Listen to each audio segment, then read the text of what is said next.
Network 18च्या rising Bharat समिटमध्ये पंतप्रधान नरेंद्र मोदींनी वक्फ सुधारणा विधेयकावरती भाष्य केलं। वक्फ सुधारणा विधेयक हे सामाजिक न्यायाच्या दिशेने टाकलेलं महत्त्वाचं पाऊल असल्याचं मोदींनी सांगितलं। काँग्रेसच्या लांगुल चॅनलाच्या राजकारणामुळे कट्टरवादाला खतपाणी मिळालं, पण त्यामुळे गरीब मुस्लिम बांधवांवर अन्याय झाल्याचं पंतप्रधान म्हणाले। भाजप प्रणित एनडीए सरकारच्या कार्यकाळातच नवी मुंबई विमानतळाच्या कामाला वेग आल्याचं पंतप्रधान मोदींनी सांगितलं। नवी मुंबई विमानतळावरून लवकरच विमान वाहतूक सुरू होईल असंही त्यांनी सांगितलंय। काँग्रेसच्या कार्यकाळात या विमानतळाची केवळ चर्चा झाली होती, काँग्रेसच्या काळात कोणतंही काम झालं नाही अशी टीका पंतप्रधान मोदींनी केली आहे। क्रिकेटपटू केदार जाधवने भाजपमध्ये पक्षप्रवेश केलाय। चंद्रशेखर बावनकुळे आणि रवींद्र चव्हाणांच्या उपस्थितीत हा पक्षप्रवेश सोहळा संपन्न झाला। नवी मुंबई युवा सेनेच्या जिल्हाध्यक्षपदी अनिकेत म्हात्रेची नियुक्ती करण्यात आली। अनिकेत म्हात्रेंनी काही दिवसांपूर्वीच काँग्रेसमधून शिवसेनेत प्रवेश केला। एकनाथ खडसेंनी मंत्री गिरीश महाजनांवर केलेल्या आरोपांनंतर रावेरमधील भाजप कार्यकर्ते आक्रमक झाले। एकनाथ खडसेंच्या प्रतिकात्मक पोस्टरला काळं फासून रावेरमध्ये निदर्शनं करण्यात आली। गिरीश महाजन मोठा आणि विद्वान माणूस आहे, त्यांच्याविषयी माझ्यासारखा छोटा माणूस काय बोलणार। महाजन सध्या मंत्रिमंडळात आहेत आणि मुख्यमंत्र्यांच्या जवळचे आहेत आणि त्यामुळे ते काहीही करू शकतात, अशा शब्दात एकनाथ खडसेंनी गिरीश महाजनांना पुन्हा डिवचलं। जोपर्यंत माझ्या जीवात जीव आहे तोपर्यंत संविधान कुणीच बदलू शकत नाही, असं वक्तव्य रामदास आठवलेंनी जळगावच्या एका कार्यक्रमात केलं। खासदार सुप्रिया सुळे यांनी पृथ्वीराज जाचक यांना पाठिंबा दिला आणि यामुळे छत्रपती साखर कारखान्याची निवडणूक बिनविरोध होण्याची शक्यता आहे।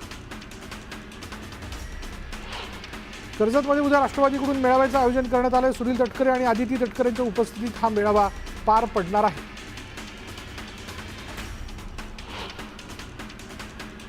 पुण्यात भाजप संघटन पर्वची बैठक पार पडली आणि या बैठकीला मंत्री मुरलीधर मोहोळ उपस्थित होते।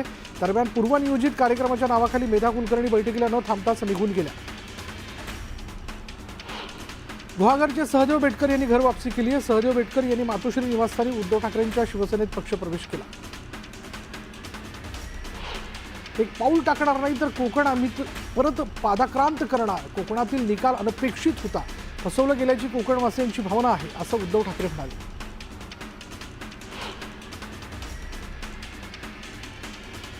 पंतप्रधान प्रकरण न्यायालयात असल्याचं सांगत टॅक्स भरतो असं म्हणणारे दीनानाथ मंगेशकर हॉस्पिटलचे डॉक्टर धनंजय केळकर पुन्हा तोंड गशी पडले। महापालिकेकडून दीनानाथ मंगेशकर रुग्णालयाला थकीत 22 कोटी रुपये टॅक्स भरण्यासाठी नोटीस देण्यात आली। तातडीने 2 दिवसात पैसे भरण्याची सूचना करत कारवाईचा इशारा देण्यात आला।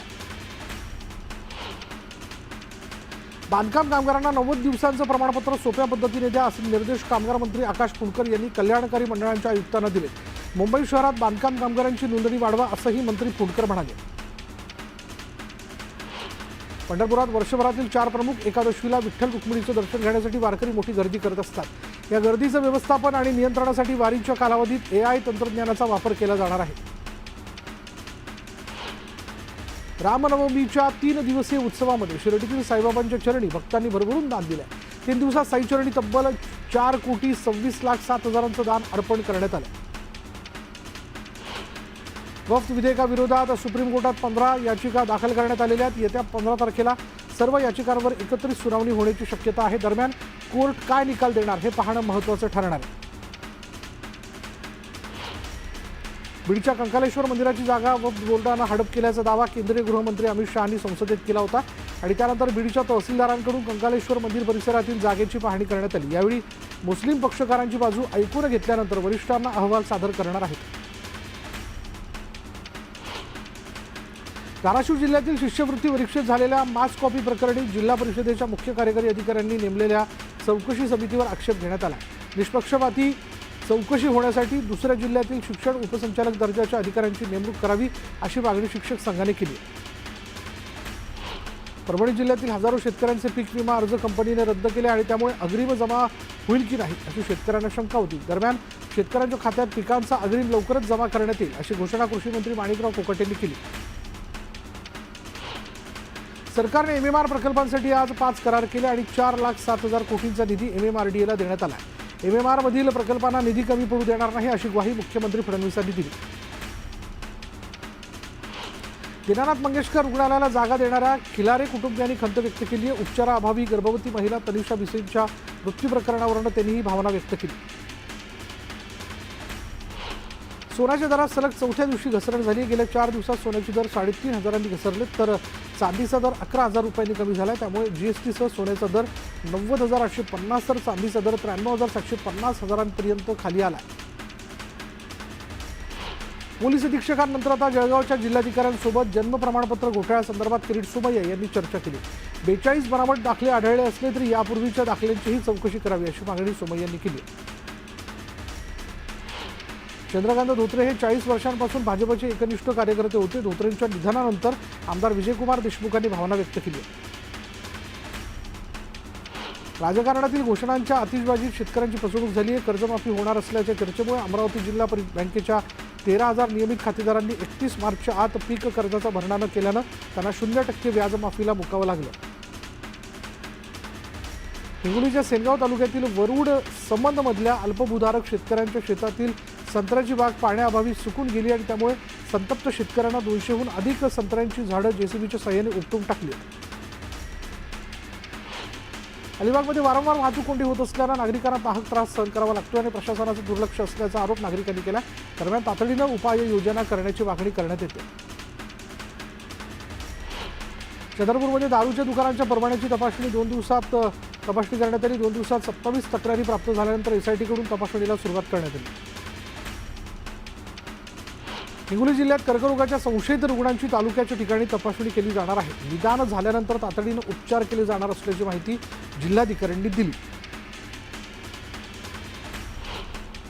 महिलांमध्ये स्तनाचा कॅन्सर आणि गर्भपिशवीच्या कॅन्सरची लक्षणं आढळल्यास डॉक्टरांचा सल्ला घेऊन तात्काळ उपचार करावेत. घाबरून जाऊ नका, कॅन्सर उपचाराने बरा होतो असं आवाहन हिंगोलीतील स्त्रीरोग तज्ज्ञ डॉक्टर विद्या राणी बांगर यांनी केलं. बुलढाण्याच्या म्हाडा कॉलनीत पुन्हा 2 अस्वलं शिरली आहेत. 2 दिवसांपूर्वी याच परिसरात बिबट्या देखील आला होता. दिवसाढवळ्या वन्य प्राणी शिरल्यानं नागरिकांमध्ये भीतीचं वातावरण पाहायला मिळतं. चंद्रपूर जिल्ह्यातील माता मृत्यू आणि कुपोषण रोखण्यासाठी जिल्ह्याच्या आरोग्य विभागानं निश्चित केलेली नाविन्यपूर्ण वेट स्टिकर योजनेचा प्रारंभ करण्यात आला. यंदा जिल्ह्यात 25,000 गरोदर मातांच्या घरी जात कुटुंब सभा घेत स्टिकर लावून याबाबतचे फायदे सांगितले.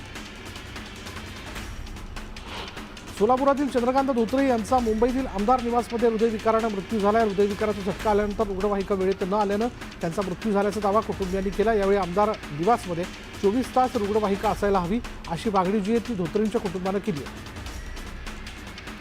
पीओपी गणेश मूर्तींवर निर्बंध घालण्यात आल्यानं ठाण्यातील गणेश मूर्ती कारखानदार आणि मूर्तीकारांनी नाराजी व्यक्त केली.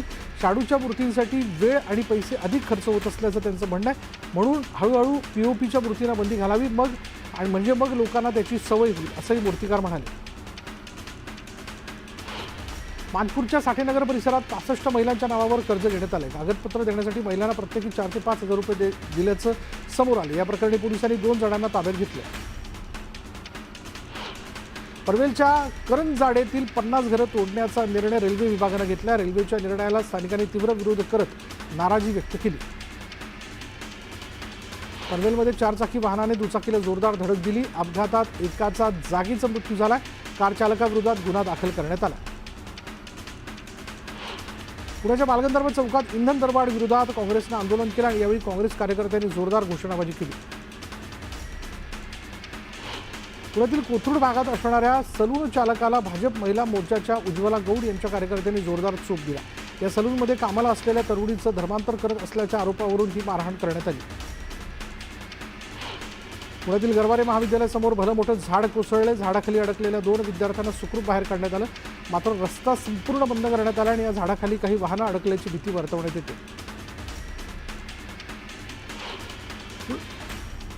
उल्हासनगरमध्ये दुकानदार आणि ग्राहकांमध्ये हाणामारी झाली. खरेदी केलेल्या वस्तूंच्या किमतीवरून दोघांमध्ये झालेल्या वादाचं हाणामारीत रूपांतर झालं. पोलीस ठाण्यात परस्पर विरोधी गुन्हे दाखल करण्यात आले. डोंबिवलीमधील MIDC निवासी विभागातील मिलापनगर परिसरात वाहनं, पत्र्याचे शेड, कपड्यांवर काळसर ठिपके पडलेत. प्रदूषणामुळे काळे ठिपके पडल्याच्या संशयानं नागरिकांमध्ये भीतीचं वातावरण आहे. जवळपास 27 गावात हा प्रकार घडल्यानं मनसे आक्रमक झाली. यावेळी मनसेच्या शिष्टमंडळानं MPCBच्या अधिकाऱ्यांना चांगलंच धारेवर धरलं.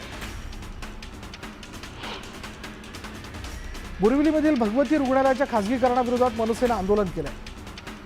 भगवती रुग्णालयाचं खासगीकरण होऊ देणार नसल्याचा इशारा आंदोलकांनी दिला.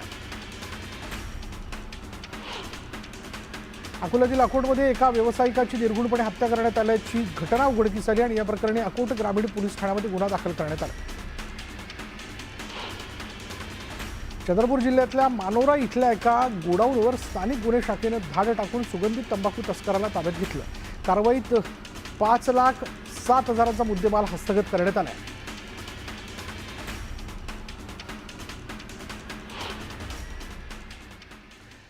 गुजरात पंतप्रधान नरेंद्र मोदींचा बालेकिल्ला तर गेल्या 30 वर्षांपासून काँग्रेस गुजरात विधानसभेतील सत्तेपासून दूर आहे. त्यामुळे गुजरातमधील गमावलेली सत्ता काबीज करण्यासाठी काँग्रेसनं खास रणनीती आखली आहे. पाहूयात त्यावरचा हा रिपोर्ट.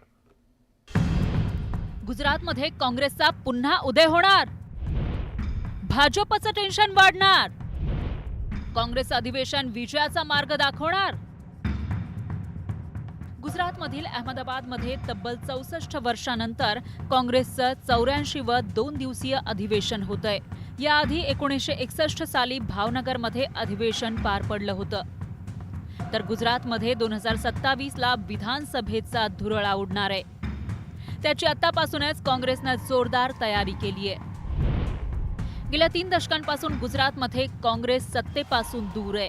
1995 पासून भाजप सत्तेत आहे.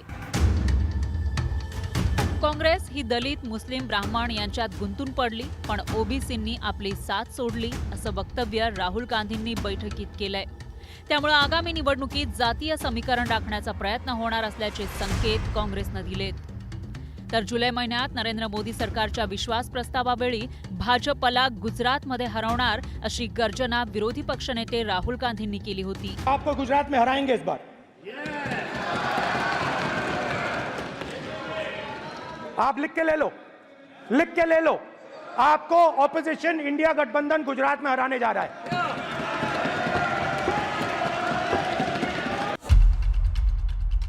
गेल्या 3 दशकांपासून अनेक प्रयत्न करूनही काँग्रेसला गुजरातमध्ये भाजपचा पराभव करता आलेला नाही. त्यामुळे 2027मध्ये होणाऱ्या निवडणुकीत भाजपला पराभूत करण्यासाठी काँग्रेसनं कंबर कसली आहे.